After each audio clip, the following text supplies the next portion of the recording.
bien, vamos ahora a lo anunciado. Señora Molinelli, muchas gracias por estar con nosotros. Muy buenos días. Hola, Ana, buenos días. Gracias por la invitación. Bueno, eSalud es una institución súper importante para millones de personas. Y las quejas, ya usted a estas alturas del partido tiene que saber que son también innumerables. Primero vamos por la parte del dinero, que es la denuncia que se hizo este domingo en el programa Cuarto Poder. Son 2.500 millones de soles que se le deben a eSalud. Si yo soy asegurada de salud y escucho que le deben eso, se me paran los pelos de punta, porque es ahí donde yo voy a decir, aquí pueden estar mis medicinas, aquí pueden haber mejores condiciones para los doctores, o sea, todo puede mejorar.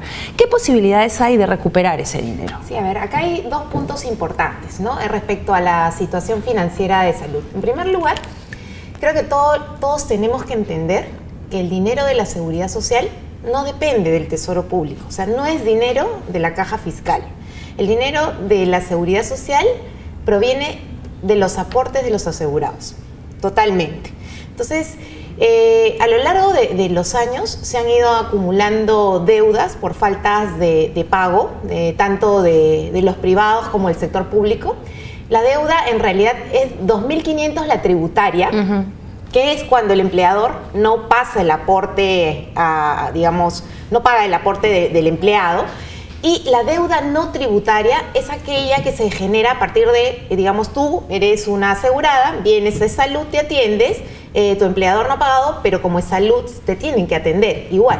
Entonces, ese costo pasa a ser deuda no tributaria. También. ¿No? Entonces, tenemos como 3.800 millones de deuda, 70% es del sector privado, 30% del sector público.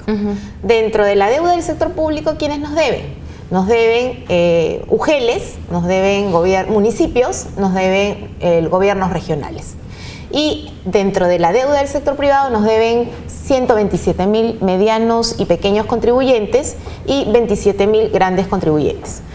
Esa deuda se ha ido acumulando a lo largo del tiempo y hay que sincerarla también porque hay empresas que ya han desaparecido, hay empresas que han entrado en reestructuración patrimonial, hay empresas que están con medidas judiciales y probablemente alguna parte de esa deuda no se pueda recuperar. Ese es un tema, ¿no? Las deudas. Pero también hay otros temas importantes que a mí me interesa señalar, que es, como yo digo, este no es dinero del tesoro público. Entonces, a lo largo de los años se han venido dando beneficios y exoneraciones que se han ido comiendo el dinero de la seguridad social. Por ejemplo, Minsa y Minedu tienen un régimen especial, no aportan sobre el 100% de sus, de sus salarios, sino sobre el 65% de sus ingresos. ¿Eso qué quiere decir? Que queda menos dinero, de la torta que recibe la seguridad social. O sea, si yo trabajo en el Minsa o en Minedu, en vez de descontarme el 9% del 100% de mi sueldo, me van a descontar el 9% del 65%. Okay. Y es menos plata que va a eSalud. Así es. Los CAS, por ejemplo, el régimen CAS aporta sobre el 30% de la UIT. Entonces, hay CAS que ganan 5.000, 6.000, 15.600, y entonces ahí también el aporte no es total, sino es sobre 1.200, o sea, no hay CAS que va a aportar, más de 100 soles, así gane 15.600. Eso también, ¿quién lo financia o quién subsidia la diferencia? La seguridad social, porque no es que, se recibe de la caja fiscal la diferencia para poder aportar.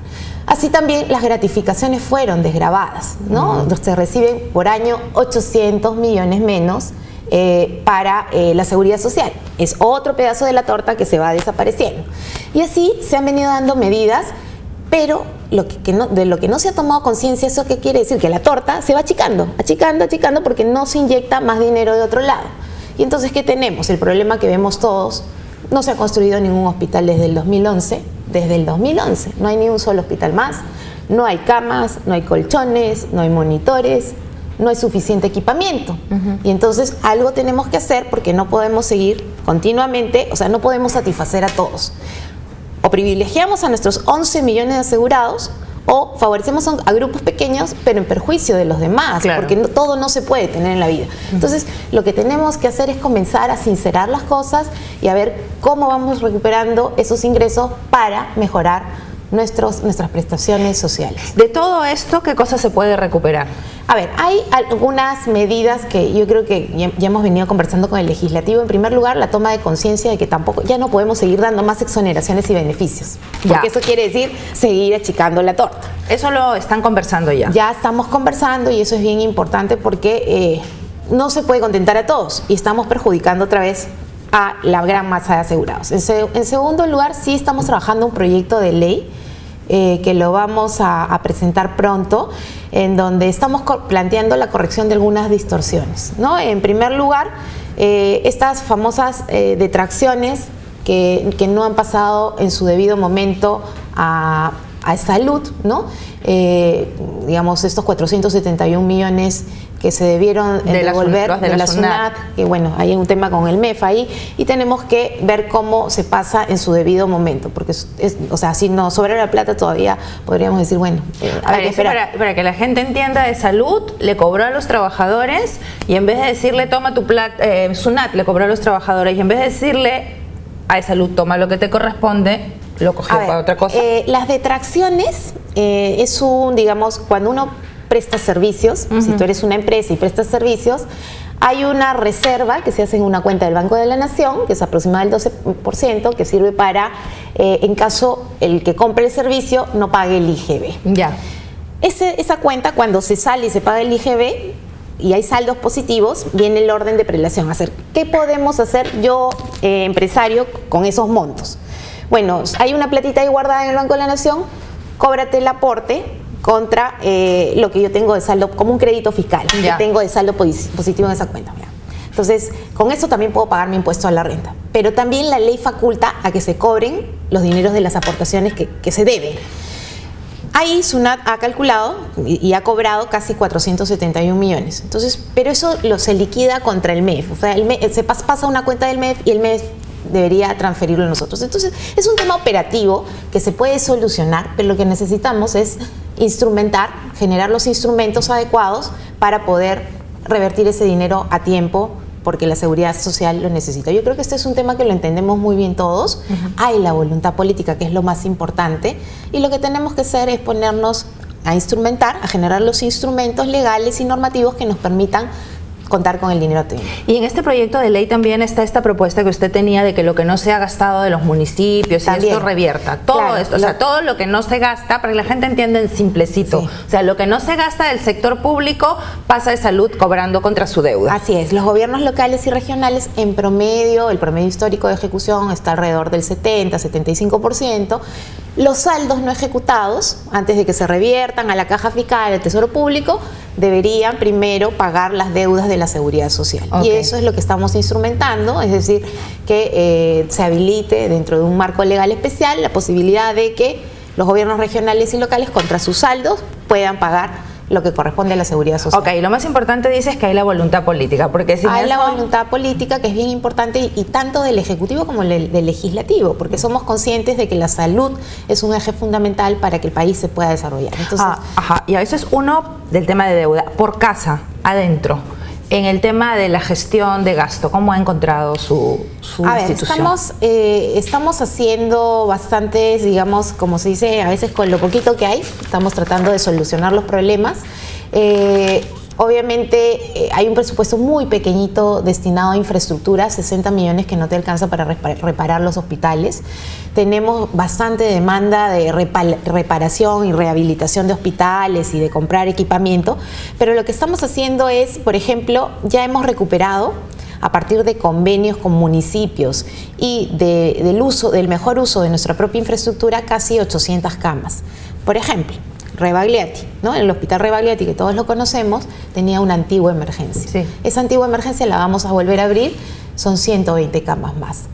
Tumán, ¿no? Tiene una deuda tributaria con nosotros y no tributaria. Nosotros hemos acordado trabajar la posibilidad de pasar el hospital de Tumán, que tiene 110 camas, a cuenta de la deuda, y eso nos ayudaría a recuperar 110 camas más. Con Piura hemos hecho un convenio con la Universidad Nacional, que tiene su propio hospital, y ahí también vamos a poder recuperar camas y consultorios que nos van a ayudar a atender a más asegurados. Entonces, estamos haciendo convenios, estamos usando infraestructura de terceros, de universidades nacionales que tienen sus hospitales, como es Piura, o de los propios municipios, por el caso Arequipa, que tiene su hospital provincial. Y con eso estamos aprovechando esas infraestructuras que tienen capacidad instalada ociosa para poder recuperar camas, recuperar consultorios y poder atender mejor a nuestros pacientes que están asignados en muchos de nuestros hospitales. Entonces, los frentes serían los instrumentos legales y su voluntad y su gestión al frente para una voluntad política para cobros. Sí. Y número 2, ir levantando contra camas, contra consultorios para ir implementando, claro, porque me imagino que asumir una gestión con una situación como esta es complicado, entonces es complicado. Está jalando por ahí, ¿no es cierto? Los procesos de compras también se están ordenando, hemos acabado un poco con las famosas compras delegadas, que las compras delegadas de lo que se tratan básicamente es de encargarle a los hospitales que ellos mismos gestionen sus compras por desabastecimiento, por falta de planificación.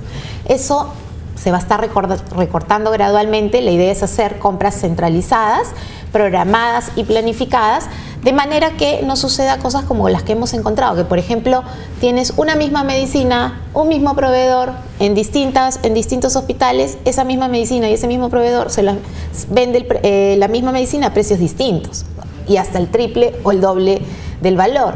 Pero eso es como corrupción, ¿no? Y eso ahí estamos investigando. Algunas veces es porque pierdes la capacidad de negociación, ¿no? Porque, digamos, están registradas, otras porque, digamos, vas comprando fragmentadamente, ¿no? Vas comprando de a poquitos y eso hace que el único proveedor, ¿no? que termina siendo, como se dice, a dedo, ponga sus precios y sus condiciones. Entonces, eso no puede suceder. Y lo que tenemos que hacer es recuperar la capacidad de compra centralizada. ¿Para qué? Para poder tener un precio de referencia en el mercado. No se distorsionen los precios y se planifique mejor y se controle mejor. Porque también es cierto que eso también se puede prestar para abrir nichos y ventanas de corrupción. Sí, totalmente. En el tema de la inejecución de compras de medicinas o presupuesto para inversión, ¿cómo van? A ver, tenemos alrededor, por ejemplo, para lo que es compra de medicinas y medicamentos, se gasta aproximadamente el 17% del presupuesto, que son alrededor de 1.700 millones. Pero la brecha de infraestructura en el sector es enorme. Estamos alrededor de los 49.000 millones, que es un estudio que estamos actualizando del 2009. O sea, ahorita estamos haciendo un plan estratégico de inversiones para actualizar esas cifras, pero esa cantidad de dinero es, digamos, diminuta para lo que se necesita. O sea, tú o cuando cualquiera recorre los hospitales, lo que vas a ver son camas viejas, colchones que están ya, digamos, que necesitan reemplazarse, falta de equipamiento, los centros de atención primaria que deberían ser los muros de contención de los grandes hospitales. O sea, las personas como tú, como yo, deberíamos ir, cuando tenemos a nuestros hijos enfermos, a los centros de atención primaria, a atender nuestras urgencias, pero lamentablemente no tienen los equipos suficientes, no tienen laboratorios que sirvan bien, el personal siempre también es, digamos, no hay el suficiente personal como para atender, y entonces que van perdiendo credibilidad, y entonces la gente prefiere ir al gran hospital, al hospital grande, y ahí es donde comienza la congestión. Tenemos que reforzar todo lo que es la atención primaria, pero para eso hay que también tener buenos equipos, un buen equipo humano también, que es importante, y ir generando esa credibilidad que se necesita para no rebalsar los grandes hospitales. ¿Tiene Salud la cantidad de empleados que necesita o le sobran empleados? Porque también es interesante tener una institución eficiente, pero no sobrecargada. Sí, a ver, en los últimos años se ha crecido en número de personal asistencial. Ahora se tienen alrededor de 56.600 trabajadores. Tenemos 112 sindicatos también. La verdad es que la población asegurada ha crecido muchísimo. Desde el 2011, que eran 9 millones aproximadamente, a ahora que estamos alrededor de 11 millones y pico de asegurados. Entonces, sí ha ido creciendo la cantidad de personal asistencial, pero la población asegurada y la población que se termina atendiendo también es grande.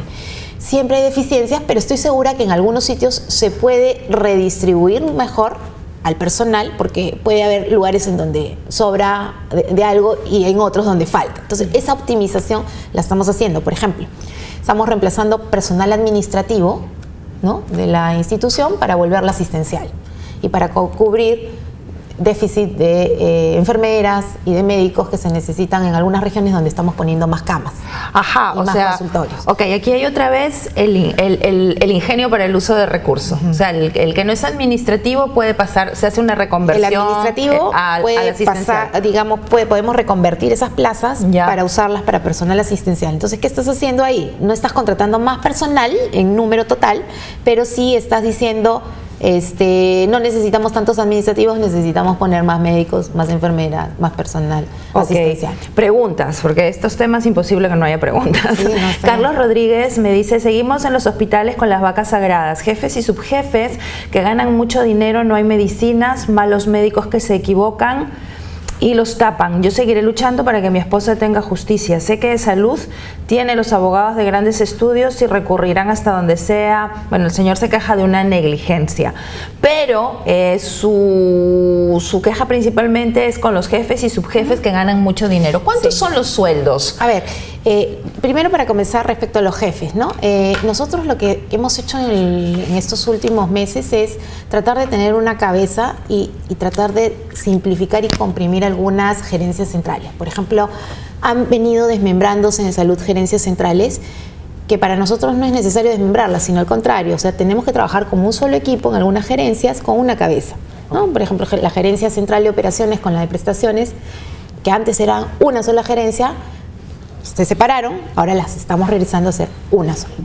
La gerencia de logística, la que compra, digamos, los bienes generales, versus la gerencia de bienes estratégicos.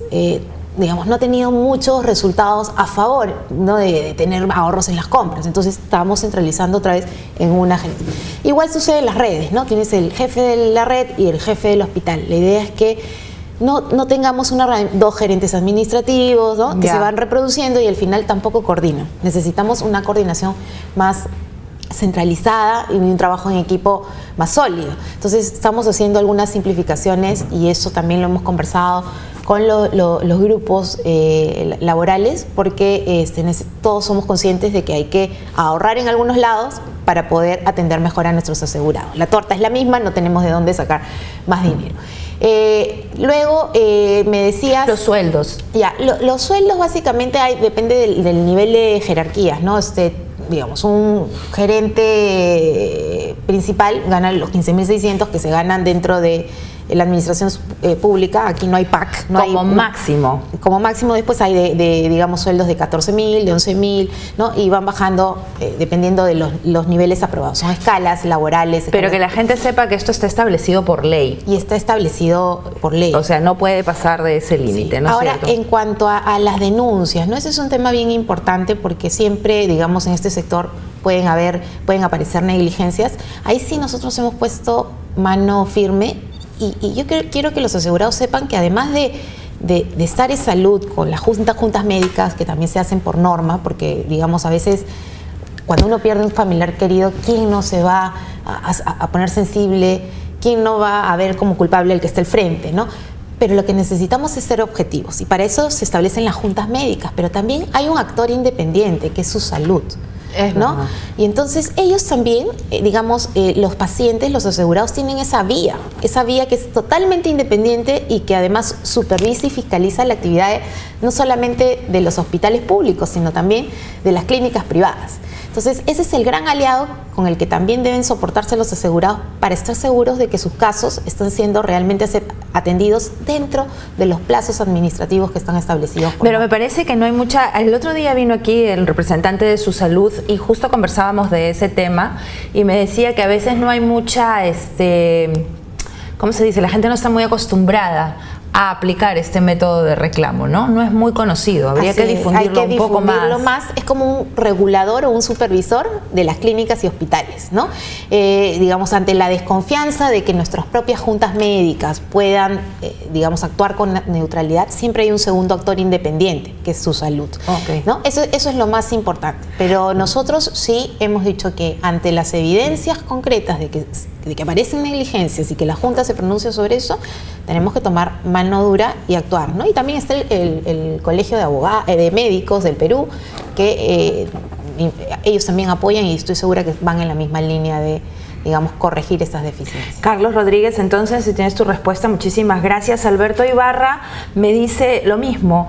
Los directores ejecutivos tienen mucha plata, ganan mucha plata y no hay medicamentos. Tengo referencias de muchas personas que sufren con salud desde la atención y el trato. Entonces, bueno, lo de los sueldos nos están explicando. Y el tema de las medicinas, el desabastecimiento de medicinas, ¿eso es verdad que subsiste hasta ahora? ¿Cómo van a enfrentar eso? En el tema de las medicinas, cuando nosotros hemos revisado, el 95% de las medicinas están, digamos, existe el abastecimiento del 95% del PIB. Ahora. Sí. Ya. Hemos corregido también algunas compras, digamos, no planificadas con tiempo. Por ejemplo, el año pasado hasta la fecha se había comprado por el valor de, digamos, 100 millones. Nosotros hemos lanzado casi el 80% de los concursos para este año, nos quedan 17 procesos y hemos ya concursado alrededor de 350 millones, que es bastante más que lo que se hizo el año pasado. Y eso es porque no queremos que exista la situación de desabastecimiento por un lado y queremos comenzar a comprar lo que corresponde el próximo año para no estar en esa situación. Pero hay medicinas, y eso es parte también del proyecto de ley que estamos trabajando. Por ejemplo, la protamina es un medicamento que se necesita para las cirugías cardíacas, es básico.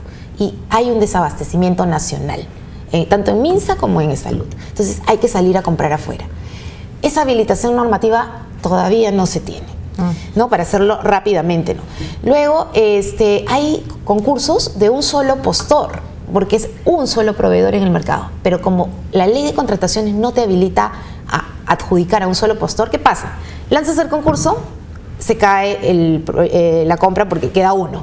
Vuelves a sacar el concurso, pero se cae la compra y 3 veces. Y después, desabastecimiento inminente, le compras y ahí es donde viene la falsa, digamos, el comprador adquiere mayor poder de negociación y te termina vendiendo mucho más caro. Pero eso no puede ser, o sea... Y entonces eso termina distorsionando. Ocurre en un sector muy pequeñito, ¿no? De las compras totales. Como te digo, el 95% de las compras de medicinas en el mercado se hacen con las reglas del mercado, hay suficientes proveedores. Hay un 5% en donde hay estos pequeños problemas que también tienen que ser corregidos con la normativa correspondiente y también con los candados correspondientes para que no hayan estas distorsiones. Y eso está incluido en el proyecto de ley. Estamos trabajándolo y está... O sea, es un proyecto de ley que es más grande que lo que se dijo, o sea, no es solamente lo que no se cobra regresa. Es un proyecto de ley de fortalecimiento de la seguridad social, donde vemos temas financieros, temas de compras, temas de correcciones, digamos, de estas exoneraciones y beneficios que vienen generándose en la caja de la seguridad social y que alguien la tiene que pagar. No, claro, o sea, son 11 millones de personas en un servicio de salud pública que tendría que funcionar de primera. Entonces, claro, hay cosas en las cifras que uno ve que dice, bueno, esto no se puede cobrar, esto sí, vamos a poner camas, como usted dice, contra tu deuda, vamos a arreglar los procesos de compra, está bien. Pero hay que hacer los procesos de eficiencia porque hay que fortalecer la salud pública, si no, ¿qué vamos a hacer? Así es. Bueno, la otra pregunta que le quería hacer ¿es verdad que el pago de la mitad del presupuesto de salud se va en pagar planillas? Sí, es cierto. O sea, del 100% del presupuesto, el 53% se va en el pago de planillas. ¿Y eso es mucho? Son, sí, claro, 5.300 millones de soles que se van en el pago de planillas. También pagamos una parte digamos, de la deuda de los pensionistas de la 2530, ¿no? Que esa es otra distorsión que también la sigue asumiendo Salud, ¿no? Y ahí hay que ver cómo se corrige esta situación. Pero son egresos que deberían, digamos, tener como contrapartida. O sea, si contratas más personal, eso debe ser estrictamente, digamos, el personal necesario para poder cubrir la labor asistencial y atender bien a nuestros asegurados, ¿no? Claro. O sea, y por eso es bien importante ahí los estudios que estamos haciendo de brecha oferta-demanda, es decir, de determinar exactamente cuál es la capacidad que deberíamos tener en cuanto a número de hospitales, centros asistenciales, cuántas enfermeras y médicos deberían haber por hospital, y en función a eso determinar cuál es el número óptimo que se necesita de contratación de personal, ¿no? O sea, eso también lo están haciendo. Hay cifras que hemos encontrado, pero que no están actualizadas. Entonces, estamos ya trabajando con el Banco Mundial un proyecto de plan estratégico de inversiones que nos va a ayudar a redondear esas cifras y a tener los números bien sustentados técnicamente, ¿no? Claro, es importante. Entonces, el anuncio es que están haciendo esta revisión importante para optimizar.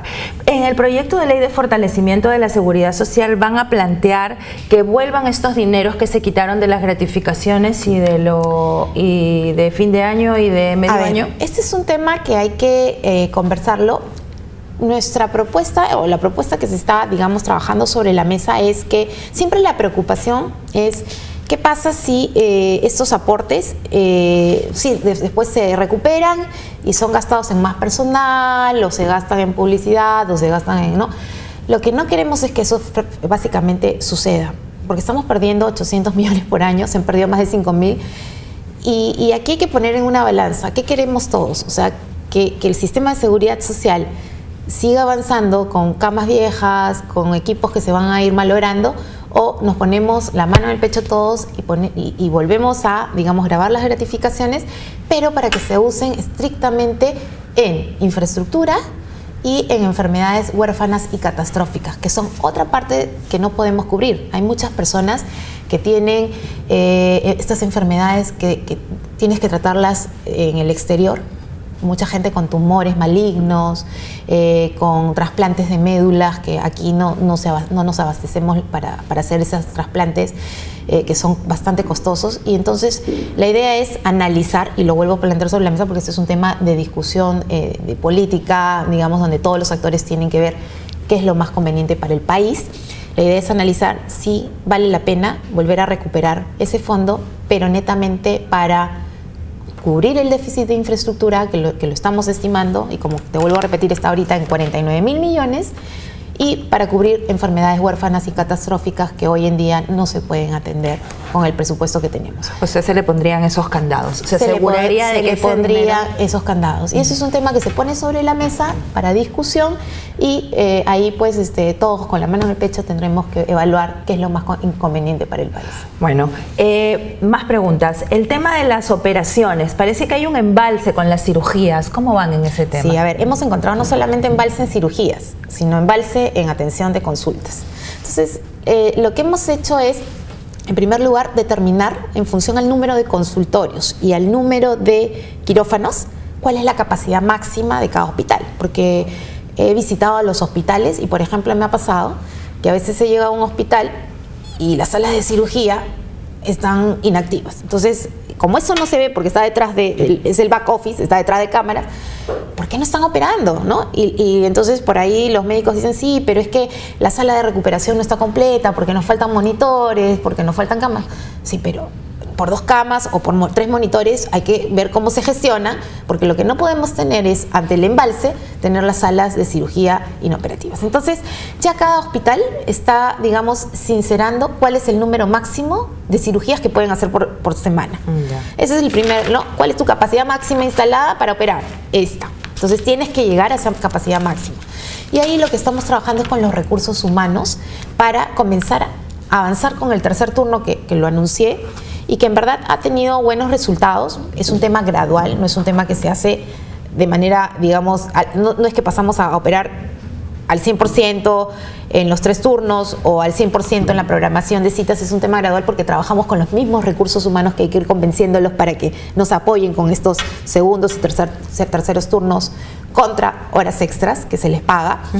Pero ya se ha avanzado casi en un 30% más respecto a los meses anteriores, y lo que estamos haciendo es decir, tú puedes más porque tienes un techo, una capacidad instalada ociosa, o sea, tienes espacios para operar, tienes espacios para generar turnos. Explíquele a la gente eso del segundo y tercer turno.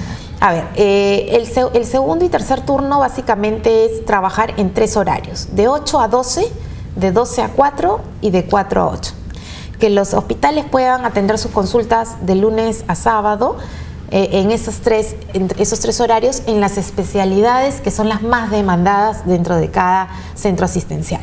Por ejemplo, traumatología, cardiología, cirugía interna, esos son oftalmología, son los temas más demandados. Entonces, poder ir generando estos 3 espacios de lunes a sábado en nuestros centros asistenciales más demandados para poder ir descargando justamente la cola. Ya se está haciendo, hemos incrementado casi en 30% en La Almenara, Sabolgal, Rebagliati, en la red de Arequipa ya se está trabajando, en Chiclayo ya hemos entrado con el tercer turno, Piura ya está con el tercer turno.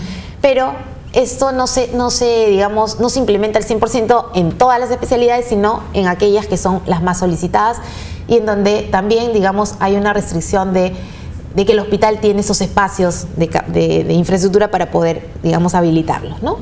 Eso es básicamente. Leopoldo Alberto Espejo, que está en millones de preguntas. Leopoldo Alberto Espejo me dice, señora Molinelli, antes, cuando no había tanta modernidad, un médico atendía hasta 40 pacientes por turno sin chistar. Hoy atiende, creo, 30 y se van, y algunos no aparecen o llegan tarde. Sí, a ver, así como las personas demandamos o exigimos nuestros derechos laborales, ¿no? Esos derechos tienen que ir de la mano con el cumplimiento de nuestras obligaciones. Y ese es un primer mensaje que yo he puesto sobre la mesa y seriamente con el personal asistencial. Así como demandamos más derechos laborales, tenemos que cumplir con nuestros horarios de trabajo. Yo misma he tenido la ingrata, digamos, sorpresa de ir por los centros de atención. Estuve en el Hospital Alcántara hace unas semanas, 8 de la mañana, 8:15, consultorio por consultorio, tocar la puerta, ¿dónde está el doctor? O la otra, ¿dónde está el doctor?